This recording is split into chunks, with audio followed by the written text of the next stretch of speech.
episode of Thinking in Circles. This time we're going to be visiting Plato's Allegory of the Cave. And I think there are a lot of things that we could take away from this allegory in respect to our current state and position in society, each and every one of us. In this day and age, if you look at, for instance, one of the videos that I created on the heptagram, where I talked about an antiquated idea of the days of the week and the gods that they were patterned and modeled after as far as the names were concerned, and the things that those gods represented, if you will, and the ways that we follow Monday all the way through Sunday, back into Monday again, Monday through, you could say, Friday for most of us.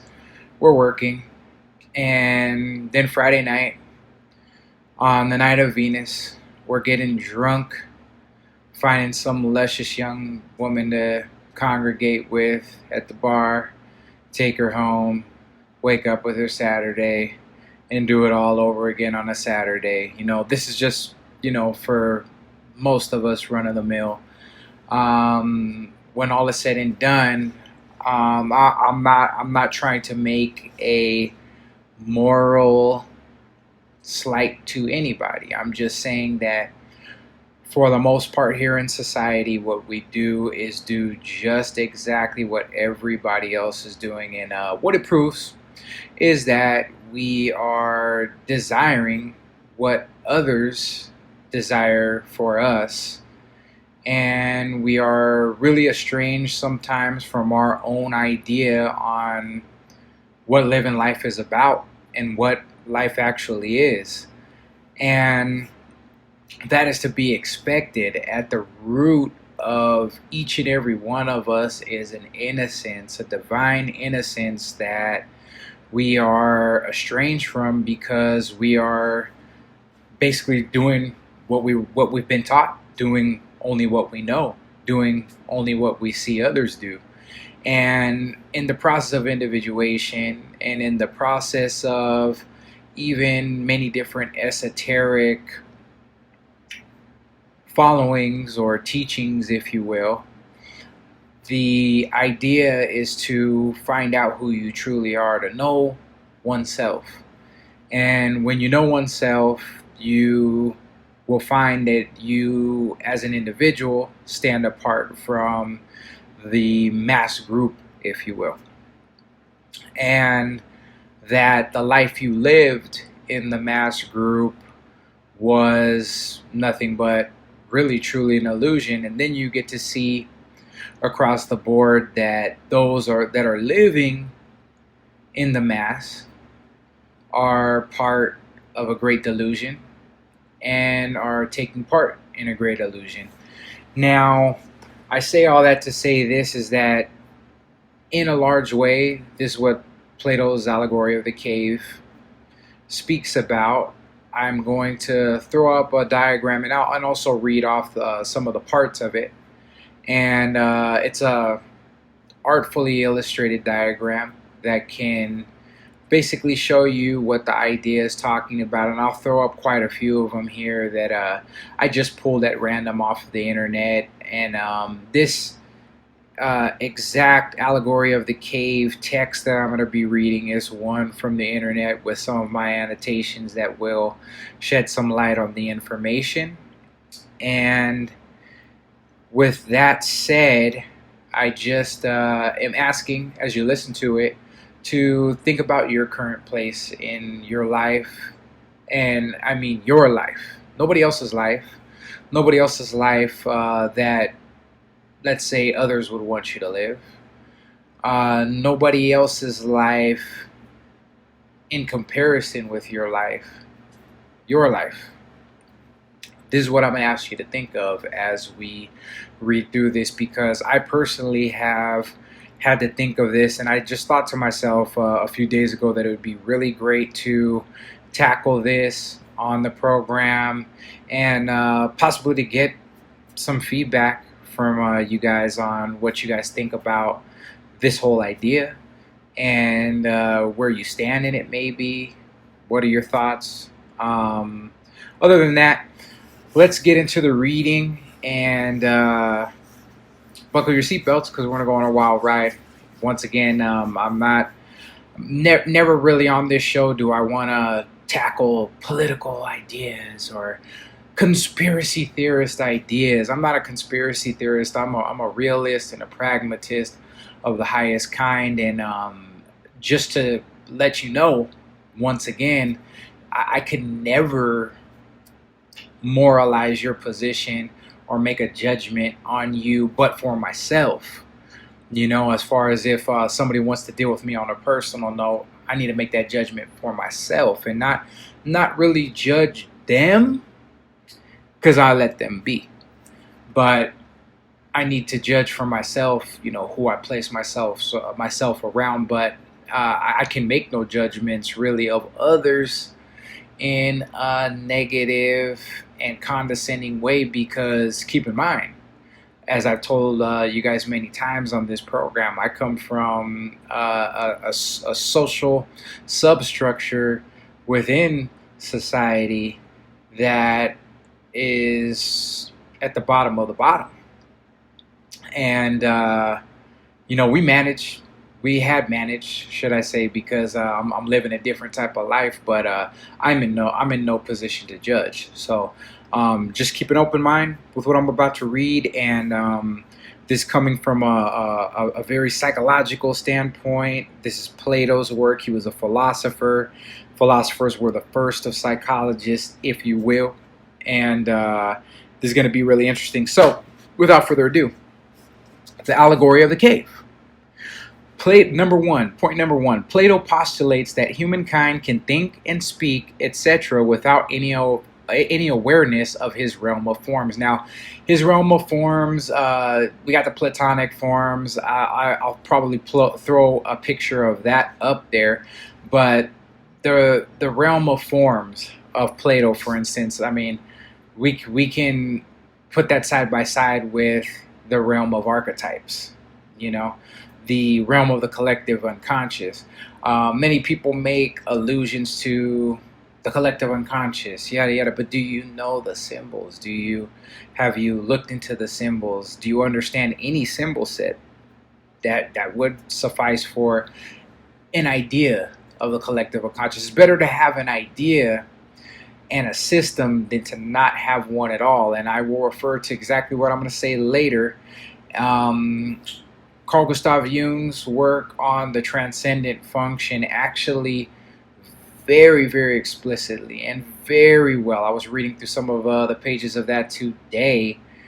Very, very explicitly and very well he described the process of basically breaking into a function inside of each and every one of us that allows us to apprehend higher truth and step into individuation. And but it comes with understanding some of these abstract ideas, if you will. That's a very, very big part of it. And he in a very empirical way went through explaining how that is pretty much come about, how it's done. So Plato postulates that humankind can think and speak, etc., without any awareness of his realm of forms. The allegory of the cave is a metaphor of this idea aforementioned. In the allegory, Plato likens people untutored in the theory of forms to prisoners chained up in a cave. All they can see is the wall of the cave. Behind, a fire is burning. Between the fire and the prisoners, there is a protective wall along the top of a trench where the prisoners sit, along with the puppet showmen, in quotations, where they can walk. The puppet showmen hold up puppets that cast shadows on the wall of the cave. And puppets, nice word to use, but kind of like placards with cutouts. They're symbols. Okay, they're symbols of what something could be. Okay, now the puppet showman could be understood as a higher class of individuals that know the symbolism and have the means by which to air those symbols to viewers, who calculate what they show for maximum effect. Since they have a captive audience which knows nothing other than their charades by which they are entertained, this game goes on unquestioned and is continually invited by those chained to the cave wall. All right. So, the prisoners cannot see these puppets beyond the wall, nor the puppet showmen that are behind them. What the prisoners see and hear instead are the shades and echoes of those objects instead. And what I'm going to do is throw up 1 Corinthians 13, 9 through 12. And as you read this, I'm going to leave it on the screen while I'm blah, blah, blahing up here, right? And what you're going to find is that they talk about the veiled idea of things. And you'll see the references that I'm talking about here in 1 Corinthians 13, 9 through 12. And very important is in the last verse, you'll see that charity is better than faith and hope. And if you think about these prisoners, and if you think about those of us in society that sit around and do what everybody else is doing without question, just because everybody else is doing it, those of us that sit and loaf and watch TV most of the day and don't live normal lives like maybe like we used to back in the 80s, going outside, and even then we were couch potatoes, watching television, learning what the world, quote unquote, would want to show us. We knew nothing other than the obvious and the normal, okay? But charity is better than faith and hope, but what is charity? And I'm going to throw up Proto-Indo-European, Ka, to like or desire. And this is the fire that we see in the illustration of Plato's cave. And we'll get into that a little bit more as we continue here. Also, I'm going to throw up 2 Corinthians 3, 13 through 18, which talks about the more veiled ideas of the things that we see, and the way that, according to the writer of 2 Corinthians, which I think was Paul, that the Hebrews still read the laws, the Torah, with their hearts veiled. That's a bold conjecture, but the truth is, though, I think in most religions and in most spiritual followings, if you will, that are exotericized, the esoteric is always withheld. It's always something that is unknown, and because it is unknown does not mean it does not, what you're reading, what you're seeing, the relics, etc., don't have their numinous qualities. So that would suffice for what the prisoners are seeing, the shapes of things, and maybe how they're inspired by what they see, or amazed by what they see, or that they think they see this, or that they think they see that, because they're just going based on what they have seen before, or what they have been told to see, and have no idea of the Platonic forms or of the archetypes. So let us continue here. And before I go on to read the fourth clause here, the 15th card of the tarot, I have a real deep intuitional feeling that it deals with the prisoner's chain to the cave wall, and has a lot to do with the way that they are being used, because being used is a big motif with the devil card of the tarot, and the fact that they're in a cave, and that they are victims to their own desires and victims to their own fascination within, that they're being driven by, and that these individuals that are holding the symbols, that are in control of the symbols, and that obviously understood what they cut out and what they chose to put on poles for them to see, understand. And they're using them and keeping them in their little racket based upon their naivety. Okay? So the 15th card of the tarot, I believe, would correspond to the portion of the darkened cave that is illuminated by the light that is being used to cast the shadows of the symbols onto the cave wall. And the 6th card of the tarot, I believe, has to do with the attainment that is found with exiting the cave and basking in the true light. And we even see a picture of the tree. We see the picture of the sunlight. And symbolically, to me, that tree is like, it's a tree planted by rivers of water. I mean, it looks like an ocean, but it could be a big river of water. It looks like the arbor vitae, the tree of life, you know. The sun being the real, true light behind the light. And if we look at it as an allegorical sun, it is the sun behind the sun. It is the true sun, you know. So anyways, continuing. The prisoners would think the shadows cast upon the wall in front of them were real.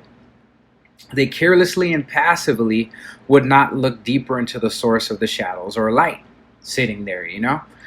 And I wrote a footnote about the shadows being real in their minds. This had to be because the fire flickers to and fro, animating the still symbolic figures.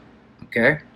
Fire esoterically is all elements in one. The fire is one. And according to the Hebrews, their God is a consuming fire. And fire, once again, we know is the fire of libido. It's the fire of kama, which is desire. Okay, and we saw something about kama as pertained to the word charity, which is better than faith and hope. There's a lot of faith and hope going on in those guys sitting down there, chain pointing at the shapes and shadows on the wall, right? A lot of hope in a lot of us that are pointing to the fact that this may happen and that this may get better, and that, you know, based upon news that we hear, or that this next president's gonna, you know, don't mean to get political, but I'm just saying there are mundane things to hope towards that our desire can be hijacked and used towards, and there is also higher things that are of a more spiritual and more inner property that our desire can be turned in towards, you know. And either way, we have to turn this desire that we have without, you know. So it's not just like, oh yeah, go on the top of a mountain and meditate, or hide away somewhere in another cave, you know. That's not what I'm saying either, but I'm just saying that there's a better way to apply the drive and the zeal for life that we have, all right, than to allow other people drive it for us. Like, come on, what type of life is that? So anyways, to the next page.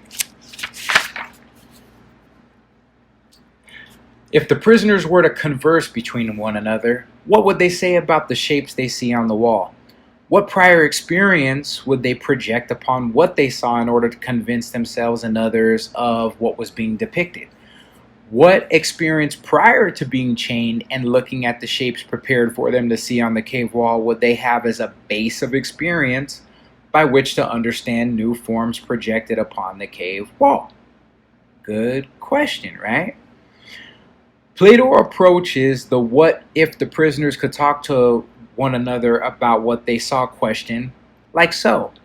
And if they could talk to one another, don't you think they'd suppose that the names they used applied to the things they... Okay, don't you think they'd suppose that the names they use applied to things they see passing before them? And the next clause says, they would be taking the terms in their language to refer to the shadows that pass rather than to the real things. Now, to the shadows that pass rather than to the real things, the symbols that cast the shadows. Now, that corresponds to 1 Corinthians 3, 9 through 12, and also 2 Corinthians 3, wait, 1 Corinthians 13, 9 through 12, and 2 Corinthians 3, 13 through 18 that I put up earlier, okay?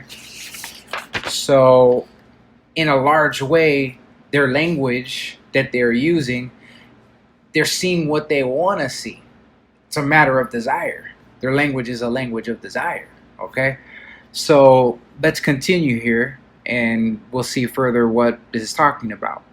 They would be taking the terms in their language to refer to the shadows that pass rather than to the real things or the symbols that cast the shadows.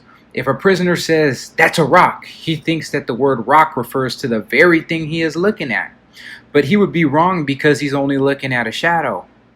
The real referent, the signified, which is what that is called in Lacan's, and that is Jacques Lacan's psychoanalytic thought of the word rock. He cannot see, right? He can't see even really what he's looking at. Okay, to see it, he would have to turn his head around. A signifier in Lacanian psychoanalytic thought, as far as the mental image of such a thing is concerned, right? The signified is the acoustic image with which signifies something signified. The actual sound or image of a mental image. Now, Lacanian psychology is it can kind of lose you, so just kind of hold on for a little bit, because I'm going to get into some of the Lacanian ideas on this. But whatever you can grasp and gain from what I'm about to read will kind of open up your ideas on what, this question that Plato goes into, and some of what was written down here based upon the question, okay? On this note, let's take a look at what Lacan's signified, in quotations, and signifier, in quotations, mean, as they provide some nice insight into the illusions within Plato's cave. So, on Jacques Lacan's Ferdinand de Saussure, Lacan takes the term signifier in quotations from the work of Ferdinand de Saussure. According to Saussure, the signifier is the phonological element of the sign, not the actual sound itself, but the mental image of such a sound. In Saussure's term, the signifier is the acoustic image which signifies a signified.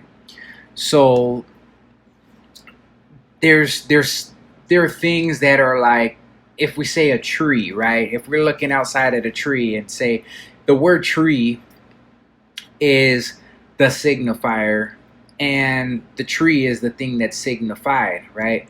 But if we can say tree doesn't even get to the root of what it is that we're talking about. And now there's the thing, and I'm going to say this later on in this lecture, though. I mean, that's what I like about the Hebrew language, and even Eastern Asian, kanji writing. When you break down the words of things, if you have an understanding of the symbolism, you can get to the higher symbolic meaning of something that word signifies, right? You can get down to the meaning of a signifier. But on another level of thought, we can say that the things here below are just symbols of those things that they arrived here from, and everything, if we will, was born from the Word.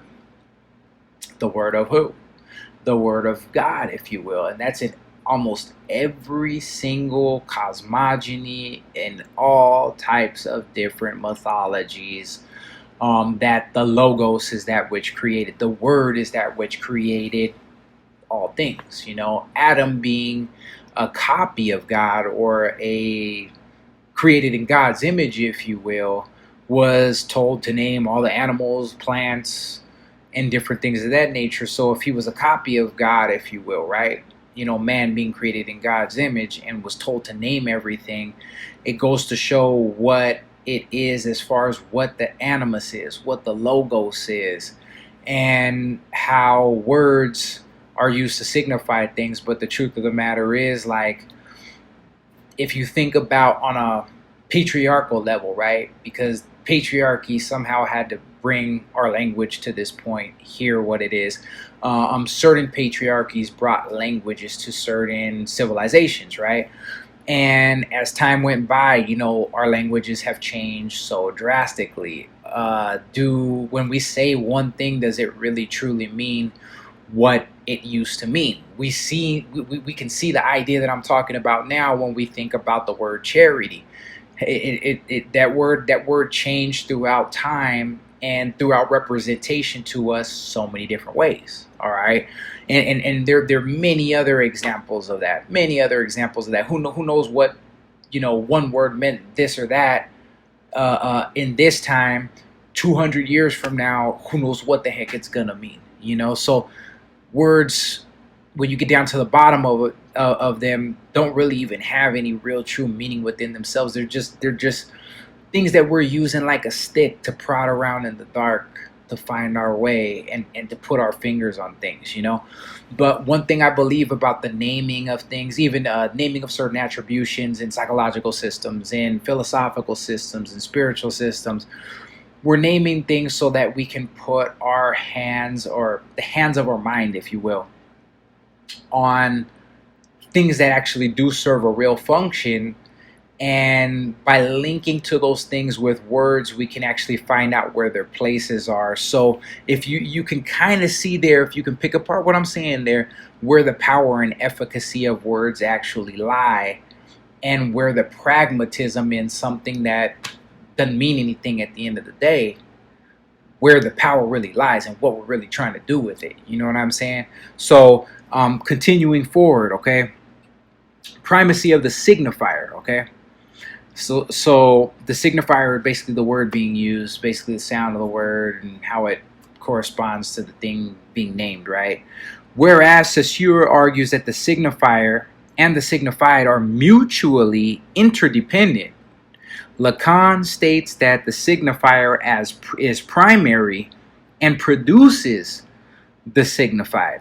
So the word is first and produces the thing that is named. And you can say, well, how is that if, so wait, we're the ones that made a refrigerator and called it a refrigerator. But if you think about it, we called it probably a refrigerator before whoever made it, right? Called it a refrigerator before they put it together, or the name of it came out of another name, that name being the building block and foundation for the word refrigerator for this ice box that we now have. And then going back into cosmogony, the word being that which created all things, right? The logos, which is an animus principle. Anyways, continuing forward. The signifier is first of all a meaningless material element in a closed differential system. This signifier without the signified is called by Lacan the pure signifier, though this is a question of logical rather than chronological precedence. Every real signifier is, as such, a signifier that signifies nothing. The more the signifier signifies nothing, the more indestructible it is. That's a mind blower, right? To just even think about that. The more that something that a word that's used signifies nothing, the more indestructible that word is. Like, think about some of the words that we've been saying throughout all time, the term something that in the end, this thing that we're terming something as is a thing in and of itself. Is this just a word that we're using to tool around with, though? But it's passed down throughout all this time and ages. Boom, right? Okay, so anyways, every real signifier. Okay, so we read that portion about, every real signifier is as such a signifier that signifies nothing. And the more a signifier signifies nothing, the more indestructible it really is, right? The subject and the unconscious. It is these meaningless, indestructible signifiers which determine the subject. The effects of the signifier on the subject constitute the unconscious, and hence also constitute the whole of the field of psychoanalysis. Okay, so let us now go back and look at Plato's statement. And if they could talk to one another, don't you think they'd suppose that the names they used applied to things they see passing before them? This statement might have been understood to mean that the general terms of our language are not the names of the physical objects that we can see. They are actually names of things that we cannot see, things that we can only grasp with the mind. As we read on Lacan's thought, which seems to be Plato's idea also, every real signifier is, as such, a signifier that signifies nothing. The more the signifier signifies nothing, the more indestructible it is. When the prisoners are released, they can turn their heads and see the real objects.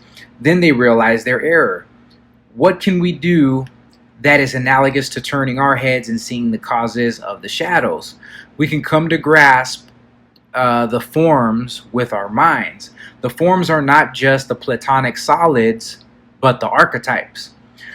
Plato's aim in the Republic is to describe what is necessary for us to achieve this reflective understanding, but even without it, it remains true that our very ability to think and speak depends on the forms. For the terms of the language we use get their meaning by naming the forms that the objects we perceive participate in. And Lacan's idea, there's a reiteration of Lacan's idea, and Lacan came after Plato, so wonder where he got some of this from, right? I mean, I'm just throwing that out there, possibly, right? The prisoners may learn what a rock is by their experience with shadows of rocks, but they would be mistaken if they thought that the word rock refers to something that any of them has ever seen. And I put a footnote here. Our language is severely limited in the West, and this illusory system described in Plato's cave allegory extends beyond the West. A quasi-remedy I have found in the older root languages and in the symbolic languages, the language of Hebrew, and also, for example, the Asian kanji can do the same, and the tarot as well. As with their use, one can contemplate the more minute portions of words and ideas and invite the intuitive hemisphere, the right brain, in to fill in on the madness caused by the left brain's tyrannical false system. These types of systems actually reconcile the two hemispheres of the brain, all right? Carl Jung actually mapped out how that process occurs very efficiently in his idea of the transcendent function. Likewise, we may acquire concepts by our perceptual experience of physical objects. This happens from a socially indoctrinated standpoint, though, usually, right? But we would be mistaken if we thought that the concepts that we grasp were on the same level as the things we perceive. We must strive to understand on a symbolic level. And I stress this a lot on this YouTube series, and that is because, number one, I know the level I was living at before I came into understanding symbology. And I'll talk very briefly about the time around when that happened. I remember there was a time I was studying a lot of scripture, really heavy into the Bible, really heavy. I mean, that was the first religion I was brought up with. But I reached a real dry, empty spot during that time, had read the Bible back to front, just knew so much about it. And what had happened was, at around that time, I stopped going to church. I was done with it. I was tired of it. Now I remember going to the shower, and I was showering, and I heard this voice, man.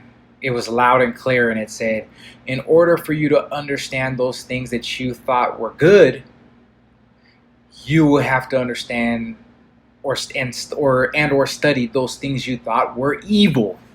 And I was like, what? And I had goosebumps when this was occurring. Like, I was literally in shock.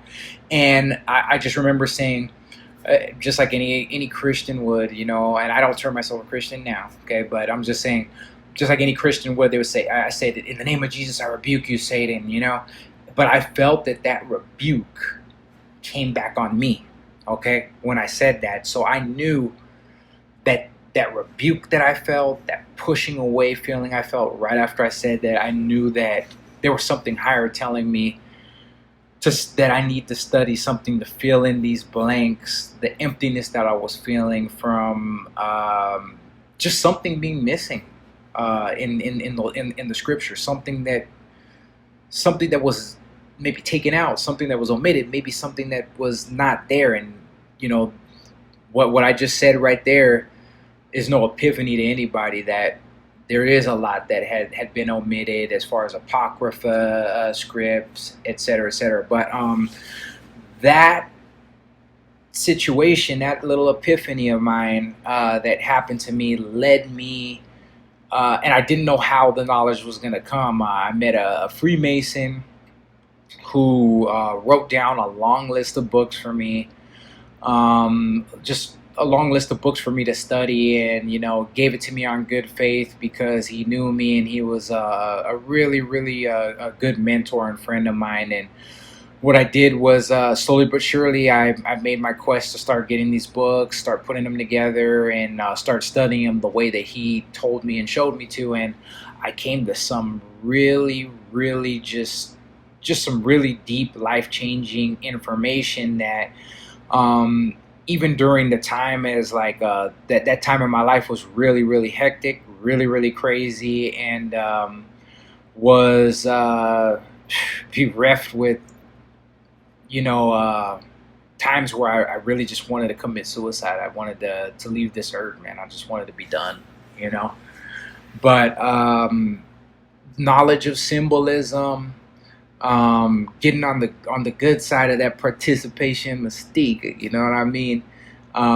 Basically being able to see anything as a symbol, being able to see deeper into things, constantly making that my daily exercise to learn the archetypes, from the symbol set and standpoint that I was given to learn them.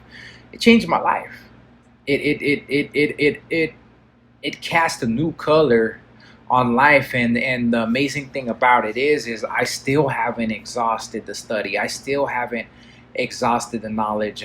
One thing that it has continued to do is grow and expand upon itself. And the amazing thing that I come to find about, like for instance, two of the main symbol sets that I studied during that period of time, and I've studied several others as the time went by, were the tarot, that which I paired to the Kabbalah.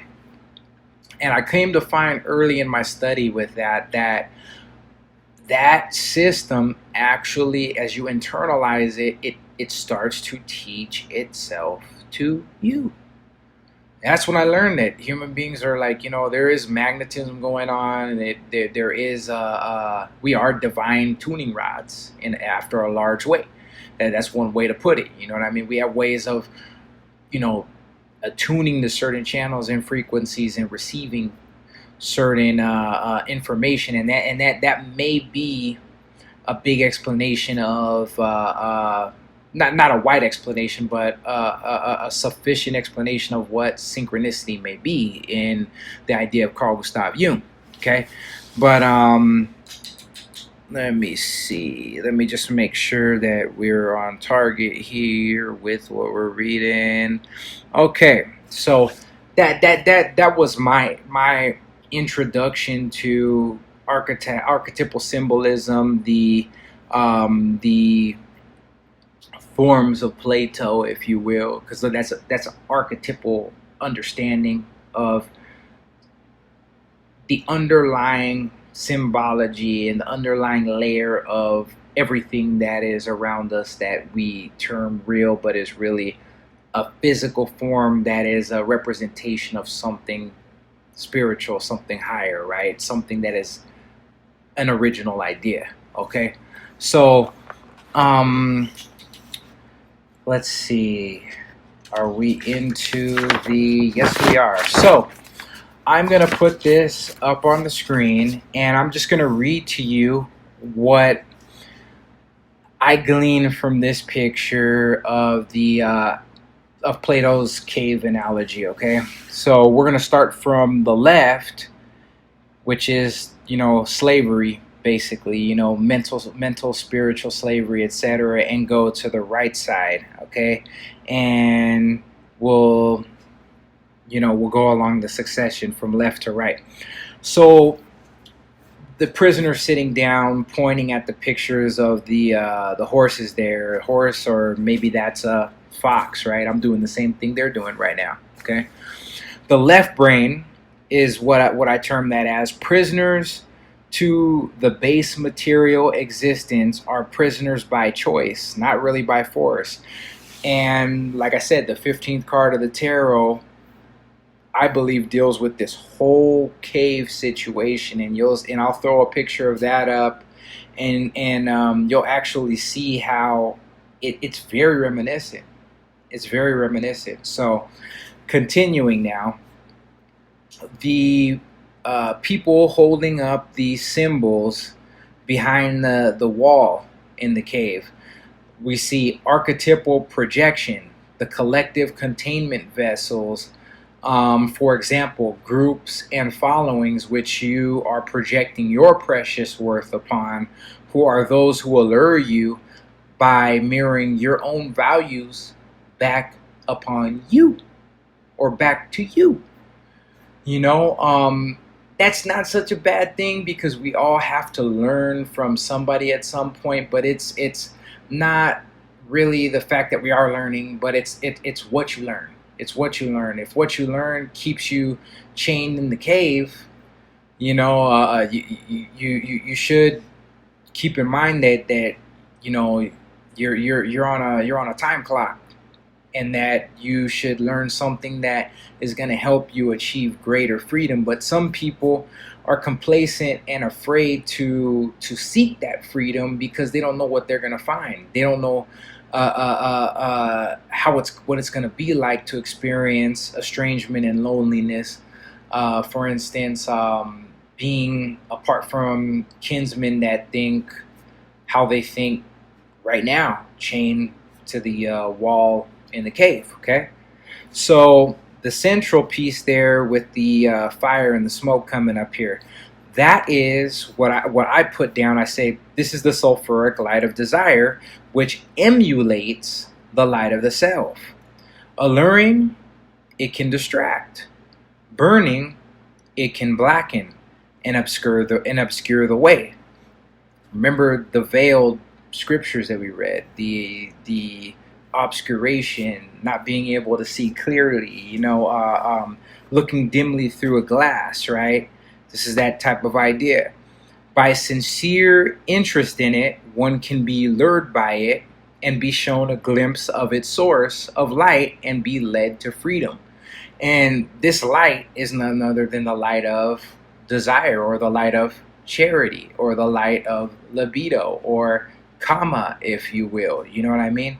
But the thing is, though, is we need to clean out this fire. We need to refine this fire. In a lot of religions and in a lot of ideas, they talk about being refined through the fire, being refined in ordeal, refined through an ordeal or a test, which causes one to pass through the flame. After one passes through the flame, they either die and are reborn, or they are purified. You know what I'm saying? And that's a libido idea, because the thing is, though, at certain portions of our life, we're just following blindly our own whims and our libido, and a lot of times we think we're following our own desires and whims, and we are following our own libido, but it's the desire of others that we think is our desire. You know what I mean?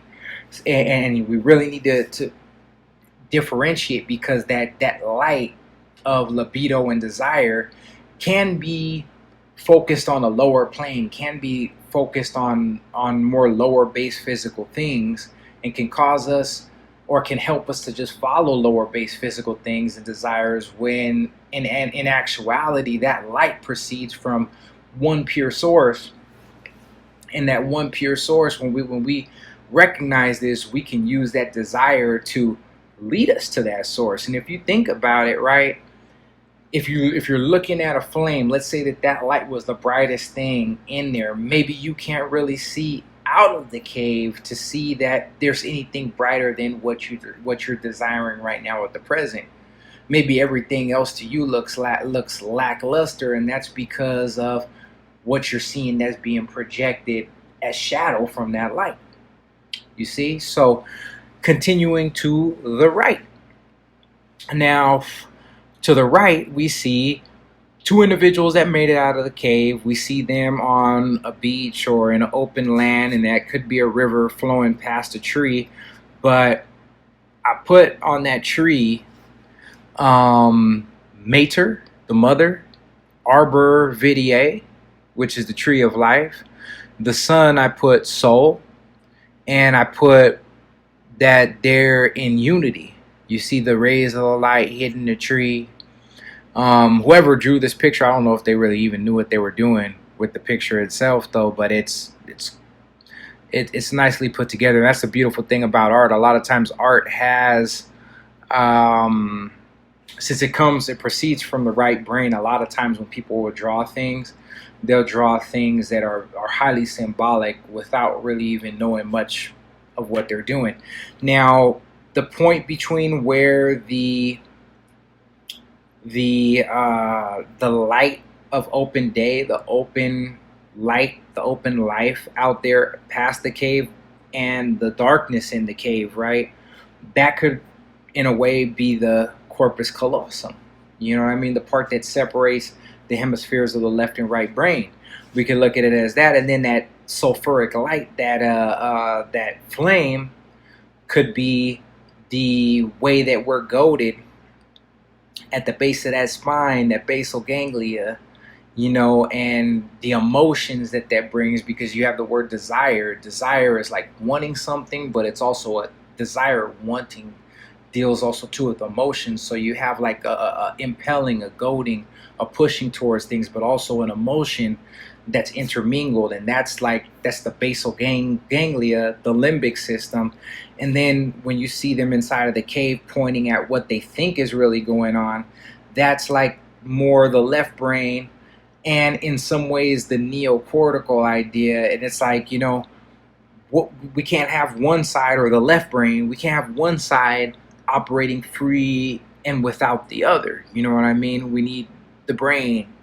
We need all of these systems to be working within unison, meaning that we have to come to understand and knowing ourselves. So I'm going to read this last portion here. The right brain, the true light of the self, the way of nature, the unconscious, original way, and freedom.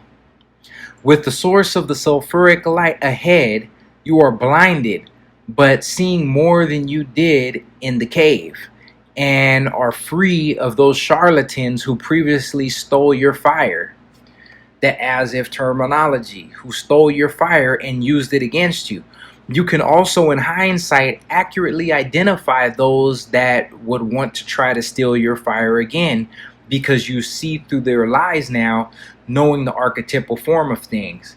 And the thing is you can, like, these guys, for instance, if they look to their left and looked at the people holding the symbols, you know, they're like, dude, do you really realize that there are people behind that other side of the wall, people that are on their left brain, analytical thinking, you know what I'm saying, thinking that they just know everything, that aren't even really seeing that these individuals are holding these things up on signs. They actually think that these things are animated and that this is life, but that's not living at all, you know?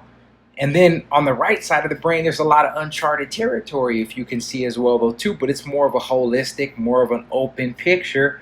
And the thing is also, too, I mean, within the idea of the left brain and the right brain, I mean, it's not like they can't say, hey, you know, let's take a look at some of our pastimes and stand on top of rocks and get a laugh, not just at the things that are being shown on the wall, like, oh, that's pretty cool, but they could just laugh at everybody, like, dude, I can't believe these people still are thinking this. Or they might go in there and try to save some of them, help some of them, man, say, and get those chains up off you and come up out of here. They might look at the people walking up against the wall like, oh, look at the shadows that they're casting, you know? There's a lot of different other perspectives that are offered by their vantage point now at this point. But if you think about it, this is a holistic picture that we're looking on from the screen. The people that are sitting down can only see what's in front of them. The people that have made it out of the cave, they can't really see past the wall, let's say, unless they build something up around it, or unless they go around the wall to see those people there and say, man, come on out here. But the people that are, you know, obstructed by that wall, they can't see any of anything besides possibly if they look over the wall up above them, behind them, but they're too enthralled at seeing what's on the cave wall, you know? So I just wanted to get into that whole idea, and that, you know, we need to figure out for ourselves where the emergence of all these symbols are coming from, what the symbols actually are, the archetypes, right? We need to understand that they're logoic, meaning that they're creative of reality. We need to have comprehension of what their expressions are. All right. We need to start getting into an idea of understanding our thoughts, our imaginations, beliefs, taking those into account and trying to expand to the highest level that we possibly can, so that we can get into those Platonic realms of forms, the archetypal realm of forms. But the thing is, though, is in order to do that, we have to rise above the level inside of us that corresponds to socio-emotional behavior. You know what I'm saying? That socio-emotional level. We have to rise above that. We have to stop being enthralled by things that, you know, are just running the mill and average. You know what I mean? But if you think about it, it just boils down to the fact that it's part of our social instinct, it's part of our learning, it's part of our social perception to be stuck that way. You know, it's part of our initiation into conformity that we're that way. You know, we have centers within inside of ourselves that keep us there. You know, the superego, for instance. You know what I'm saying? Oh, that's witchcraft. Oh, it's the devil. Oh man, you know, I don't want any of that, man. You know what I'm saying? And then guess what? You stay in the dark. You know, I'm glad that I heard that voice saying, hey, in order for you to understand those things that you thought were good, you have to study those things you thought were evil. You know, saved my life. I probably would not be here talking to you right now. I probably would have slit my wrist or hung myself or something, you know, based upon all the craziness. One of these days, I will break down some of the stories to you, man. Like, the person that you're looking at right now is a totally different person from who he was before. But like, man, I'm telling you, I've had to rise through a lot of these levels. And the truth is I'll be a liar and a fool to tell you I'm done with my my rise. My rise has just begun. So, you know, the superego deals with that socio-emotional level, and we're being kept there. You know, we're perceiving things certain ways that we're told, and we're behaving that way. You know, and our fire is being stolen. Our fire is being used against us. Our desire. You know, why? Because it feels right.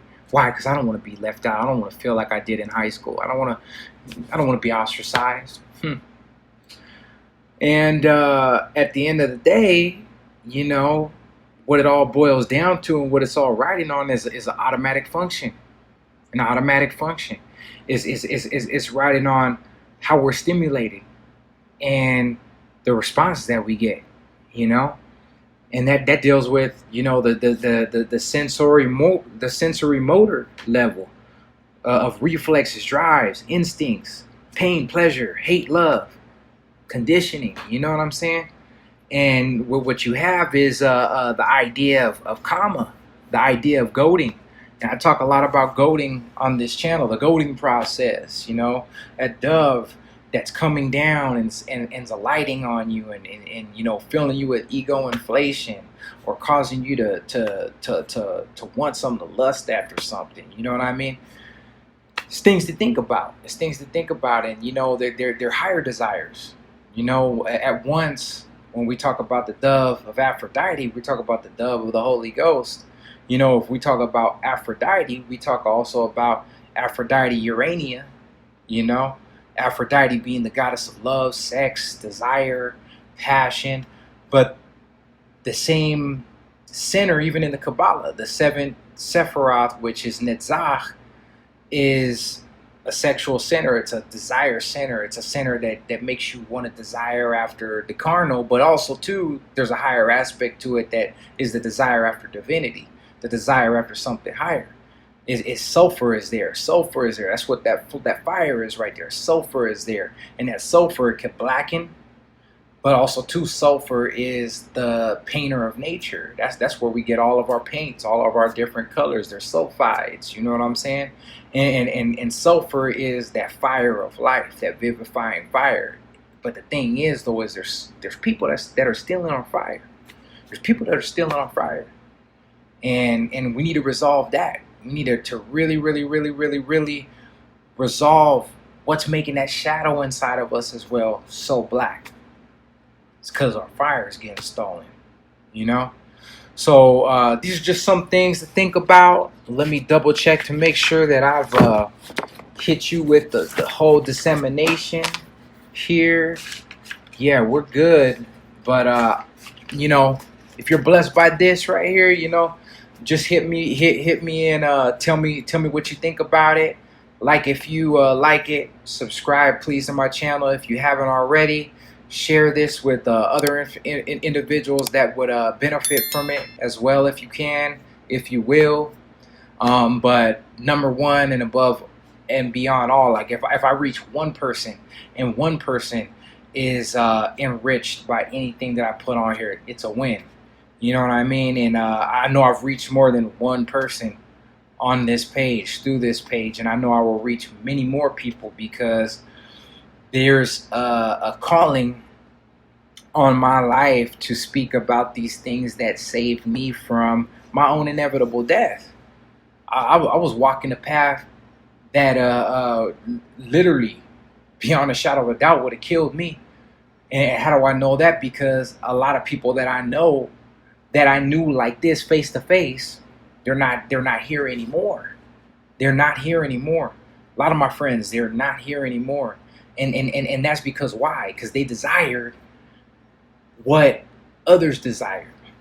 They didn't desire what they desired. And if they did, they didn't follow that 100%ly and totally. You know, they split their desires up in so many different ways. And a lot of the ways that they split it up, let's say these ones here, like 3 of them out of two were great. They were headed off on a great road. You know, the other 3 were, you know, easy roads to destruction, and then they got it. You know, we need to focus on those things that align with charity. And charity, once again, is not what we think it is. And charity is better than faith, and is better than hope. But in this day and age, we get a lot of that. Faith, have hope. We get a lot of that, and it sounds good. It sounds good because we've heard it so much, and we've swallowed it down so much. But the truth of the matter is charity is where it's at. Charity. And I'm not talking about the newer ideology of what charity is. You know what I'm talking about. So what I'm saying is get your fire back. Take it back. By all means necessary, take it back and put it in the right place. And you'll see how your life will change. I'm on fire. I am on fire. That's why I'm here doing these videos. And my thing is just take time out of my day. I could be doing a number of things, but I would rather be doing anything but what I'm doing right now. So I just wanted to share all that with you. Hopefully you're having a great night wherever you are, great day, great afternoon, wherever in the world you may be. And for the night, I am signing off. Hope you've been blessed by this transmission of Thinking in Circles. Thank you, and have a great night, day, or afternoon.